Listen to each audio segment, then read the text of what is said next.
안녕하세요. 여러분의 건강한 식탁을 비추는 푸드가이드입니다. 오늘은 전 세계인이 사랑하는 고소함의 대명사이자 작지만 강인한 생명력을 품은 대지의 보물에 대해 이야기해 보려고 합니다. 바로 땅콩입니다. 꽃이 지고 나면 씨방이 땅속으로 파고들어 열매를 맺는다는 신비로운 생태를 가진 이 식물이 어떻게 인류의 역사와 함께해왔고 우리 몸속 세포와 혈관에서 어떤 놀라운 일들을 해내는지 그 깊은 역사와 과학적인 원리를 아주 세밀하게 파헤쳐 보겠습니다. 먼저 이 열매가 지구상에 어떻게 처음 등장했는지 인류학적인 기원부터 거슬러 올라가 보겠습니다. 땅콩의 고향은 남미 대륙의 중심부인 볼리비아와 브라질 접경 지역으로 추정됩니다. 인류학자들의 연구에 따르면 땅콩은 약 7,000년 전부터 인류의 식량으로 존재해왔습니다. 고대 잉카 문명의 유적지에서는 땅콩 모양으로 빚어진 정교한 도자기들이 발견되는데 이는 당시 원주민들이 땅콩을 단순한 먹거리를 넘어 신이 내린 성스러운 선물로 숭배했음을 보여줍니다. 특히 페루의 고대 고분에서는 죽은 이의 사후세계 여정을 돕기 위해 귀중한 땅콩을 함께 매장한 흔적도 나타납니다. 이후 16세기 대항해 시대를 거치며 탐험가들에 의해 아프리카와 유럽 그리고 아시아로 전파되었는데 땅속에서 자라나는 기이한 열매를 본 당시 사람들은 이를 땅속의 콩이라 부르며 새로운 에너지원으로 주목했습니다. 그렇다면 이 이국적인 열매는 우리 한국과 어떤 인연이 있을까요? 한반도의 땅콩이 처음 들어온 기원에 대해서는 여러 기록이 존재하지만 가장 유력한 시점은 조선시대 정조임금 재위 기간인 18세기 후반으로 보고 있습니다. 당시 청나라를 다녀온 사신들이 남쪽 지방의 새로운 작물이라며 들여온 것이 그 시작입니다. 실학자 이덕무의 기록에 따르면 낙화생이라는 이름으로 처음 소개되었는데 꽃이 떨어지면 그 자리에서 생겨난다는 이름 그대로의 신비함이 선비들 사이에서 큰 화제가 되었습니다. 조선 후기의 농서인 해동농서와 임원경제지에는 땅콩의 재배법과 활용법이 아주 구체적으로 서술되어 있습니다. 우리 선조들은 땅콩을 가리켜 성질이 평하고 맛이 달며 비장과 폐를 튼튼하게 하는 귀한 식재료로 여겼습니다. 특히 정월 대보름이면 부스럼을 예방하고 치아를 튼튼하게 한다는 의미로 땅콩을 깨물어 막는 부럼깨기 풍습이 정착되었는데 이는 단순한 민속신앙을 넘어 단백질과 지방이 부족했던 시기에 영양을 보충하려 했던 조상들의 지혜로운 건강관리법이었습니다. 이후 땅콩은 모래가 섞인 땅에서도 잘 자라는 특성 덕분에 한강변이나 낙동강 인근의 사질토를 중심으로 빠르게 토착화되어 한국인의 식탁을 지키는 든든한 보양 견과류로 자리 잡았습니다. 자, 그렇다면 이제 이 작은 알갱이가 왜 그토록 영양학적인 찬사를 받는지, 그 영양 성분이 우리 몸속 세포에서 어떻게 작용하는지 과학적인 메커니즘을 아주 깊숙하게 들여다보겠습니다.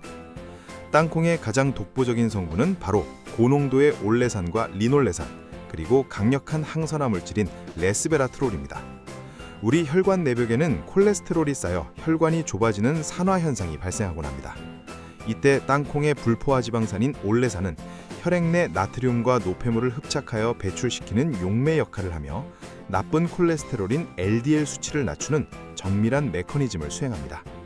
특히 주목해야 할 레스베라트롤 성분은 식물이 외부의 적으로부터 자신을 보호하기 위해 만들어내는 일종의 천연 방어물질입니다. 이 성분은 우리 몸속 세포에 들어가면 시르투인이라는 장수 유전자를 활성화하여 세포의 산화를 늦추고 비정상적인 세포의 증식을 억제하는 강력한 항암 및 항노화 효과를 발휘합니다. 또한 땅콩의 풍부한 비타민 E 성분은 세포막을 구성하는 지질층에 상주하며 활성산소가 세포를 공격하는 것을 직접 차단하는 물리적인 방패 역할을 합니다. 여기에 더해 풍부한 마그네슘과 비타민 B군은 신경 전달 물질의 합성을 도와 뇌세포의 소통을 원활하게 하고 피로물질인 젖산을 분해하여 전신의 에너지를 비약적으로 끌어올립니다. 이처럼 땅콩은 혈관 정화부터 세포 보호 그리고 뇌기능 활성화에 이르기까지 우리 몸의 핵심 시스템을 보수하는 과학적인 힘을 품고 있습니다. 자, 이렇게 몸에 좋은 땅콩을 제대로 누리려면 어떤 것을 고르고 어떻게 먹어야 할까요? 전문가들이 말하는 선별 요령을 알려드리겠습니다. 땅콩을 고르실 때는 껍질의 무늬가 선명하고 알이 꽉 차서 묵직한 느낌이 드는 것을 선택하셔야 합니다. 껍질을 깠을 때 알맹이가 흰색보다는 붉은 갈색의 속껍질로 팽팽하게 감싸져 있는 것이 신선합니다. 특히 곰팡이가 피었거나 눅눅한 냄새가 나는 것은 발암물질인 아플라톡신이 생성되었을 가능성이 높으므로 절대 피해야 합니다. 이제 이렇게 고른 좋은 땅콩을 일상에서 건강하게 섭취하는 방법을 알아보겠습니다. 땅콩을 가장 효과적으로 먹는 방법은 껍질째 찌거나 삶아 먹는 것입니다. 연구에 따르면 볶은 땅콩보다 삶은 땅콩에 항산화 성분인 폴리페놀이 훨씬 더 많이 함유되어 있으며 수분이 함유되어 소화 흡수율도 높아집니다. 특히 땅콩의 얇은 붉은색 속껍질에는 속살보다 수십 배 많은 레스베라트롤이 들어있으므로 떫은 맛이 있더라도 반드시 껍질째 섭취하는 것이 건강의 핵심 비결입니다. 또한 식초에 땅콩을 절여 만드는 땅콩 식초는 식초의 유기산이 땅콩의 영양소 흡수를 돕고 혈압 조절에 시너지를 내는 훌륭한 조리법입니다.